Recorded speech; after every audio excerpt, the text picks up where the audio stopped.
ಪ್ರಜಾಪ್ರಭುತ್ವದಲ್ಲಿ ಕೇಂದ್ರ ಸರ್ಕಾರದ ಬಜೆಟನ್ನು ಸಾಮಾನ್ಯವಾಗಿ ವಿಪಕ್ಷಗಳು ಸ್ವಾಗತ ಮಾಡೋದಿಲ್ಲ. ಆದರೆ ಕರ್ನಾಟಕ ರಾಜ್ಯದಲ್ಲಿರುವಂಥ ಕಾಂಗ್ರೆಸ್ ಮುಖಂಡರ ಹೇಳಿಕೆಯನ್ನು ನಾನು ನೋಡಿದೆ. ಇವತ್ತು 12 ಲಕ್ಷ ರೂಪಾಯಿವರೆಗಿನ ಮಧ್ಯಮ ವರ್ಗದ ಜನರಿಗೆ ಆದಾಯ ತೆರಿಗೆಯನ್ನು ವಿನಾಯಿತಿ ಮಾಡಿದ್ದು ಕರ್ನಾಟಕ ಸೇರಿದಂತೆ ಇಡೀ ಭಾರತ ದೇಶಕ್ಕೆ ಅನ್ವಯಿಸುತ್ತೆ. ಹಾಗಾಗಿ ಕರ್ನಾಟಕದ ಜನರಿಗೆ ಕೂಡ ಇದರ ಲಾಭಗಳು ಸಹಾಯಗಳು ಸಿಗುತ್ತೆ. ಕೇಂದ್ರದಿಂದ ಇವತ್ತು ರೈಲ್ವೆ ಬಜೆಟ್ನಲ್ಲಿ ಸಾವಿರಾರು ಕೋಟಿ ರೂಪಾಯಿಯನ್ನು ಕರ್ನಾಟಕದ ಬೇರೆ ಬೇರೆ ಮಾರ್ಗಗಳಿಗೆ ವಿನಿಯೋಗ ಮಾಡುವಂಥ ಘೋಷಣೆಯನ್ನು ಇವತ್ತು ಘೋಷಿಸಲಾಗಿದೆ. ಅವೆಲ್ಲವೂ ಕೂಡ ಕರ್ನಾಟಕಕ್ಕೆ ನಮಗೆ ಸಿಗುವಂಥ ಸವಲತ್ತುಗಳು. ಇಂದು ಕೇಂದ್ರ ಸರ್ಕಾರದ ಕಿಸಾನ್ ಸಮ್ಮಾನ್ ಯೋಜನೆಯಡಿ ಕೇಂದ್ರ ಸರ್ಕಾರ 6,000 ರೂಪಾಯಿ ಕೊಡ್ತಾ ಇತ್ತು ರೈತರಿಗೆ, ರಾಜ್ಯ ಸರ್ಕಾರ 4,000 ರೂಪಾಯಿ ಕೊಡ್ತಾ ಇತ್ತು. ಕಾಂಗ್ರೆಸ್ ಸರ್ಕಾರ ಬಂದ ಮರುಕ್ಷಣದಿಂದ ರಾಜ್ಯ ಸರ್ಕಾರ ಕೊಡೋದನ್ನು ನಿಲ್ಲಿಸೋದ್ರ ಮೂಲಕ ರೈತರಿಗೆ ಅನ್ಯಾಯ ಆಯಿತು ಅನ್ನೋದನ್ನು ಇವತ್ತು ಕಾಂಗ್ರೆಸ್ನವ್ರು ಒಪ್ಕೊಳ್ತಾ ಇಲ್ಲ. ಹಾಗಂತ ರೈತರಿಗೆ ಸಿಗ್ತಾ ಇಲ್ಲ. ಕೇಂದ್ರ ಸರ್ಕಾರದ ಹಣ ಮಾತ್ರ ಸಿಗುತ್ತೆ, ರಾಜ್ಯ ಸರ್ಕಾರ ಕೊಡ್ತಾ ಇಲ್ಲ. ನಾವು ರೈತರಿಗೆ 3 ಲಕ್ಷದಿಂದ 5 ಲಕ್ಷವರೆಗೆ ಸಾಲದ ಬಡ್ಡಿಯಲ್ಲಿ ಮನ್ನಾ ಮಾಡ್ತೇವೆ ಅಂತ ಹೇಳಿದಾಗ, ರಿಯಾಯಿತಿ ಕೊಡ್ತೇವೆ ಅಂತ ಹೇಳಿದಾಗ ನಾವು ಇವಾಗಲೇ ಕೊಟ್ಟಿದ್ದೇವೆ ಅಂತೇಳಿ ಸಹಕಾರಿ ಮಂತ್ರಿಗಳು ಹೇಳುವುದನ್ನು ಕೇಳಿದೆ. ತಮ್ಮ ಘೋಷಣೆ, ತಮ್ಮ ಪ್ರಣಾಳಿಕೆಯಲ್ಲಿ ಕೊಟ್ಟಂಥ ಘೋಷಣೆಯ ಪ್ರಕಾರ 5 ಲಕ್ಷ ರೂಪಾಯಿವರೆಗಿನ ಉಚಿತ ಸಾಲವನ್ನು ಕೊಡ್ತೇವೆ, ನಾವು ಶೂನ್ಯ ಬಡ್ಡಿ ಸಾಲವನ್ನು ರೈತರಿಗೆ ಕೊಡ್ತೇವೆ ಅಂತ ನೀವು ಹೇಳಿದ್ದೀರಿ.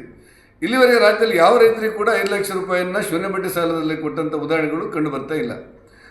ಇವತ್ತು ಕೇಂದ್ರ ಸರ್ಕಾರ ಕೊಟ್ಟಿರುವಂಥ 36 ರೀತಿಯ ಅತ್ಯಂತ ತುರ್ತು ಚಿಕಿತ್ಸೆಗೆ, ಅದರಲ್ಲೂ ಒಂದು ಭಾಳ ಕ್ಲಿಷ್ಟಕರವಾದಂಥ ಕ್ಯಾನ್ಸರ್ ಅಂತ ಚಿಕಿತ್ಸೆಗೆ ತೆರಿಗೆಯನ್ನು ಮನ್ನಾ ಮಾಡಿರುವಂಥದ್ದು, ಪ್ರತಿ ಜಿಲ್ಲೆಗೊಂದು ಕ್ಯಾನ್ಸರ್ ಆಸ್ಪತ್ರೆಯನ್ನು ಮಾಡ್ತೇವೆ ಅಂತ ಘೋಷಣೆ ಮಾಡಿರುವಂಥದ್ದು, ಎಲ್ಲ ಯೋಜನೆಗಳು ಕೂಡ ಸಾಮಾನ್ಯ ಜನರಿಗೆ, ಇಡೀ ಭಾರತ ದೇಶಕ್ಕೆ ಜನರಿಗೆ ಹೇಗೆ ತಲುಪುತ್ತೋ ಕರ್ನಾಟಕ ರಾಜ್ಯಕ್ಕೆ ಅದೇ ರೀತಿ ತಲುಪುವಂಥ ಒಂದು ವಾಸ್ತವಿಕವಾದ ಸ್ಥಿತಿ ಇದೆ. ಅದನ್ನೆಲ್ಲವನ್ನು ಬಿಟ್ಟು ಇವತ್ತು ಕೇಂದ್ರ ಸರ್ಕಾರ ಮೇಲೆ ನನಗೆ ನಂಬಿಕೆ ಇಲ್ಲ ಅಂಥೇಳಿ ಕರ್ನಾಟಕದ ಮುಖ್ಯಮಂತ್ರಿ ಸಿದ್ದರಾಮಯ್ಯನವರು ಹೇಳೋದನ್ನು ಕೇಳಿದೆ. ಕೇಂದ್ರ ಸರ್ಕಾರ ಕೊಟ್ಟಂಥ ಆಯುಷ್ಮಾನ್ ಭಾರತನ್ನು ಇವತ್ತು ಕೂಡ ಕರ್ನಾಟಕ ರಾಜ್ಯದಲ್ಲಿ ಯಥಾವತ್ತಾಗಿ ಅನುಷ್ಠಾನ ಮಾಡ್ತಾ ಇಲ್ಲ. ಇದರಿಂದಾಗಿ ಬಡವರಿಗೆ ಕೇಂದ್ರ ಸರ್ಕಾರ ಕೊಟ್ಟರೂ ಕೂಡ ರಾಜ್ಯ ಸರ್ಕಾರದ ಸಮಸ್ಯೆಯಿಂದಾಗಿ ತಲುಪ್ತಾ ಇಲ್ಲ ಅನ್ನೋದು ಸತ್ಯ ಸರ್ಕಾರಕ್ಕೆ ಗೊತ್ತಿರುವಂಥ ವಿಚಾರಗಳು. ನಮ್ಮ ವಿಶ್ವಕರ್ಮ ಯೋಜನೆ 13,000 ಕೋಟಿ ರೂಪಾಯಿಯನ್ನು ಗ್ಯಾರಂಟಿ ಕೊಟ್ಟು ಸಾಮಾನ್ಯ ಬಡವರಿಗೆ ವಿಶ್ವಕರ್ಮ ಯೋಜನೆಯನ್ನು ಕೊಡ್ತಾ ಇದ್ದರೆ, ಮುಖ್ಯಮಂತ್ರಿಗಳ ಕಚೇರಿಯಿಂದಲೇ ಜಿಲ್ಲಾಧಿಕಾರಿಯವರಿಗೆ ಅನುಷ್ಠಾನದ ಬಗ್ಗೆ ಗಮನ ಹರಿಸೋದು ಬೇಡ ಅನ್ನುವಂಥ ಮೌಖಿಕ ಸೂಚನೆ ಬಂದಿದೆ ಅಂತೇಳಿ ಜಿಲ್ಲಾಧಿಕಾರಿಯವರೇ ಮಾತಾಡಿಕೊಳ್ಳುವಂಥ ಪರಿಸ್ಥಿತಿಗಳಿದೆ. ಆ ಹಿನ್ನೆಲೆಯಲ್ಲಿ ಕೇಂದ್ರ ಸರ್ಕಾರ ದೂರುವುದನ್ನು ಬಿಟ್ಟು, ಕೇಂದ್ರ ಸರ್ಕಾರ ಮೇಲೆ ನಂಬಿಕೆ ಇಲ್ಲ ಅಂತ ಹೇಳೋದನ್ನು ಬಿಟ್ಟು, ಕೇಂದ್ರ ಸರ್ಕಾರವನ್ನು ಕೇಂದ್ರ ಸರ್ಕಾರದ ಯೋಜನೆಯನ್ನು ಕಡಲೆಪುರಿಗೆ ಹೋಲಿಸ್ತೇವೆ ಅಂತ ಹೇಳೋದನ್ನು ಬಿಟ್ಟು, ಸಹಮತದೊಡನೆ ಒಕ್ಕೂಟದ ವ್ಯವಸ್ಥೆಗೆ ರಾಜ್ಯ ಸರ್ಕಾರ ಮುಂದಾಗಬೇಕು ಅನ್ನೋದು ನನ್ನ ಮನವಿ. ಈ ಸತ್ಯವನ್ನು ಕಾಂಗ್ರೆಸ್ಸಿನ ಮುಖಂಡರು, ಅದರಲ್ಲೂ ಮುಖ್ಯಮಂತ್ರಿಗಳು ಗಮನಿಸಬೇಕು ಅಂತೇಳಿ ನನ್ನ ಆಗ್ರಹ. ಪ್ರಜಾಪ್ರಭುತ್ವದಲ್ಲಿ ಕೇಂದ್ರ ಸರ್ಕಾರದ ಬಜೆಟನ್ನು ಸಾಮಾನ್ಯವಾಗಿ ವಿಪಕ್ಷಗಳು ಸ್ವಾಗತ ಮಾಡೋದಿಲ್ಲ.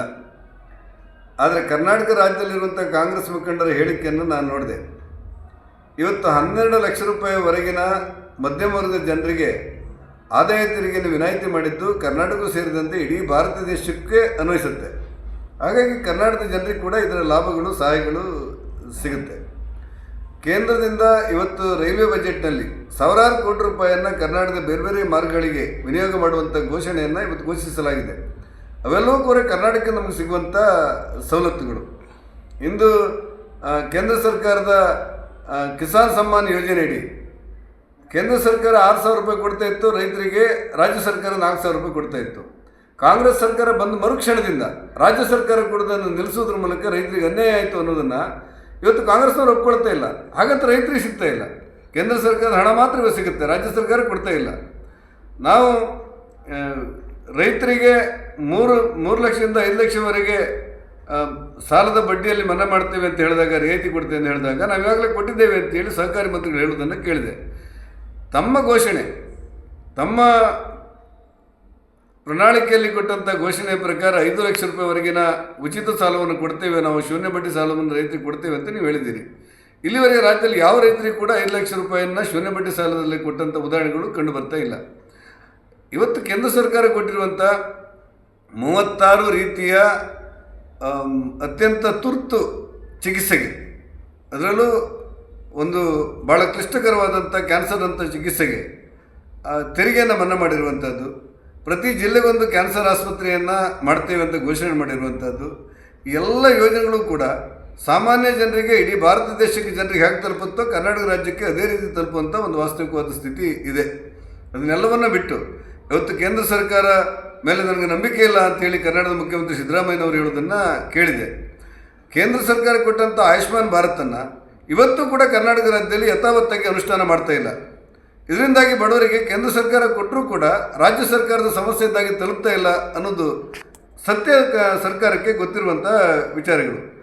ನಮ್ಮ ವಿಶ್ವಕರ್ಮ ಯೋಜನೆ 13,000 ಕೋಟಿ ರೂಪಾಯಿಯನ್ನು ಗ್ಯಾರಂಟಿ ಕೊಟ್ಟು ಸಾಮಾನ್ಯ ಬಡವರಿಗೆ ವಿಶ್ವಕರ್ಮ ಯೋಜನೆಯನ್ನು ಕೊಡ್ತಾ ಇದ್ದರೆ ಮುಖ್ಯಮಂತ್ರಿಗಳ ಕಚೇರಿಯಿಂದಲೇ ಜಿಲ್ಲಾಧಿಕಾರಿಯವರಿಗೆ ಅನುಷ್ಠಾನದ ಬಗ್ಗೆ ಗಮನ ಹರಿಸೋದು ಬೇಡ ಅನ್ನುವಂಥ ಮೌಖಿಕ ಸೂಚನೆ ಬಂದಿದೆ ಅಂತೇಳಿ ಜಿಲ್ಲಾಧಿಕಾರಿಯವರೇ ಮಾತಾಡಿಕೊಳ್ಳುವಂಥ ಪರಿಸ್ಥಿತಿಗಳಿದೆ. ಆ ಹಿನ್ನೆಲೆಯಲ್ಲಿ ಕೇಂದ್ರ ಸರ್ಕಾರ ದೂರುವುದನ್ನು ಬಿಟ್ಟು, ಕೇಂದ್ರ ಸರ್ಕಾರ ಮೇಲೆ ನಂಬಿಕೆ ಇಲ್ಲ ಅಂತ ಹೇಳೋದನ್ನು ಬಿಟ್ಟು, ಕೇಂದ್ರ ಸರ್ಕಾರವನ್ನು ಕೇಂದ್ರ ಸರ್ಕಾರದ ಯೋಜನೆಯನ್ನು ಕಡಲೆಪುರಿಗೆ ಹೋಲಿಸ್ತೇವೆ ಅಂತ ಹೇಳೋದನ್ನು ಬಿಟ್ಟು ಸಹಮತದೊಡನೆ ಒಕ್ಕೂಟದ ವ್ಯವಸ್ಥೆಗೆ ರಾಜ್ಯ ಸರ್ಕಾರ ಮುಂದಾಗಬೇಕು ಅನ್ನೋದು ನನ್ನ ಮನವಿ. ಈ ಸತ್ಯವನ್ನು ಕಾಂಗ್ರೆಸ್ಸಿನ ಮುಖಂಡರು, ಅದರಲ್ಲೂ ಮುಖ್ಯಮಂತ್ರಿಗಳು ಗಮನಿಸಬೇಕು ಅಂತೇಳಿ ನನ್ನ ಆಗ್ರಹ.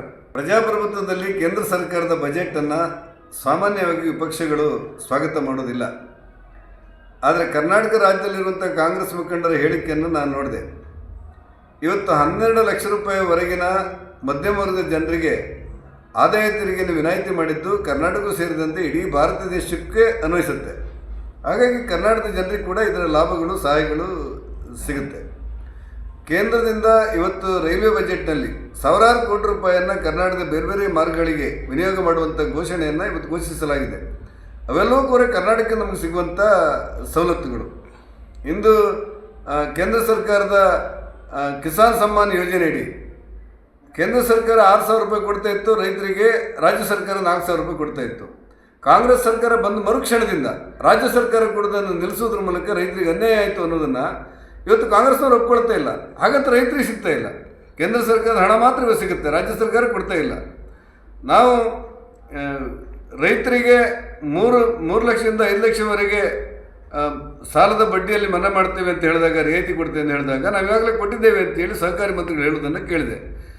ತಮ್ಮ ಘೋಷಣೆ, ತಮ್ಮ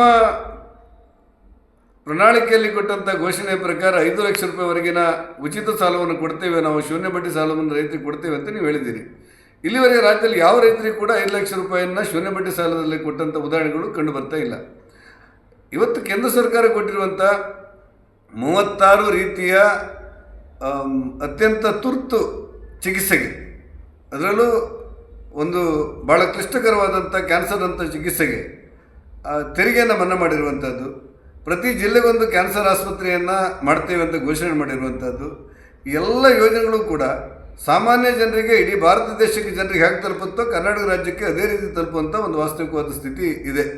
ಅದನ್ನೆಲ್ಲವನ್ನು ಬಿಟ್ಟು ಇವತ್ತು ಕೇಂದ್ರ ಸರ್ಕಾರ ಮೇಲೆ ನನಗೆ ನಂಬಿಕೆ ಇಲ್ಲ ಅಂತೇಳಿ ಕರ್ನಾಟಕದ ಮುಖ್ಯಮಂತ್ರಿ ಸಿದ್ದರಾಮಯ್ಯನವರು ಹೇಳೋದನ್ನು ಕೇಳಿದೆ. ಕೇಂದ್ರ ಸರ್ಕಾರ ಕೊಟ್ಟಂಥ ಆಯುಷ್ಮಾನ್ ಭಾರತನ್ನು ಇವತ್ತು ಕೂಡ ಕರ್ನಾಟಕ ರಾಜ್ಯದಲ್ಲಿ ಯಥಾವತ್ತಾಗಿ ಅನುಷ್ಠಾನ ಮಾಡ್ತಾ ಇಲ್ಲ. ಇದರಿಂದಾಗಿ ಬಡವರಿಗೆ ಕೇಂದ್ರ ಸರ್ಕಾರ ಕೊಟ್ಟರೂ ಕೂಡ ರಾಜ್ಯ ಸರ್ಕಾರದ ಸಮಸ್ಯೆ ಇದ್ದಾಗಿ ತಲುಪ್ತಾ ಇಲ್ಲ ಅನ್ನೋದು ಸತ್ಯ ಸರ್ಕಾರಕ್ಕೆ ಗೊತ್ತಿರುವಂಥ ವಿಚಾರಗಳು. ನಮ್ಮ ವಿಶ್ವಕರ್ಮ ಯೋಜನೆ 13,000 ಕೋಟಿ ರೂಪಾಯಿಯನ್ನು ಗ್ಯಾರಂಟಿ ಕೊಟ್ಟು ಸಾಮಾನ್ಯ ಬಡವರಿಗೆ ವಿಶ್ವಕರ್ಮ ಯೋಜನೆಯನ್ನು ಕೊಡ್ತಾ ಇದ್ದರೆ ಮುಖ್ಯಮಂತ್ರಿಗಳ ಕಚೇರಿಯಿಂದಲೇ ಜಿಲ್ಲಾಧಿಕಾರಿಯವರಿಗೆ ಅನುಷ್ಠಾನದ ಬಗ್ಗೆ ಗಮನ ಹರಿಸೋದು ಬೇಡ ಅನ್ನುವಂಥ ಮೌಖಿಕ ಸೂಚನೆ ಬಂದಿದೆ ಅಂತೇಳಿ ಜಿಲ್ಲಾಧಿಕಾರಿಯವರೇ ಮಾತಾಡಿಕೊಳ್ಳುವಂಥ ಪರಿಸ್ಥಿತಿಗಳಿದೆ. ಆ ಹಿನ್ನೆಲೆಯಲ್ಲಿ ಕೇಂದ್ರ ಸರ್ಕಾರ ದೂರುವುದನ್ನು ಬಿಟ್ಟು, ಕೇಂದ್ರ ಸರ್ಕಾರ ಮೇಲೆ ನಂಬಿಕೆ ಇಲ್ಲ ಅಂತ ಹೇಳೋದನ್ನು ಬಿಟ್ಟು, ಕೇಂದ್ರ ಸರ್ಕಾರವನ್ನು ಕೇಂದ್ರ ಸರ್ಕಾರದ ಯೋಜನೆಯನ್ನು ಕಡಲೆಪುರಿಗೆ ಹೋಲಿಸ್ತೇವೆ ಅಂತ ಹೇಳೋದನ್ನು ಬಿಟ್ಟು ಸಹಮತದೊಡನೆ ಒಕ್ಕೂಟದ ವ್ಯವಸ್ಥೆಗೆ ರಾಜ್ಯ ಸರ್ಕಾರ ಮುಂದಾಗಬೇಕು ಅನ್ನೋದು ನನ್ನ ಮನವಿ. ಈ ಸತ್ಯವನ್ನು ಕಾಂಗ್ರೆಸ್ಸಿನ ಮುಖಂಡರು, ಅದರಲ್ಲೂ ಮುಖ್ಯಮಂತ್ರಿಗಳು ಗಮನಿಸಬೇಕು ಅಂತೇಳಿ ನನ್ನ ಆಗ್ರಹ.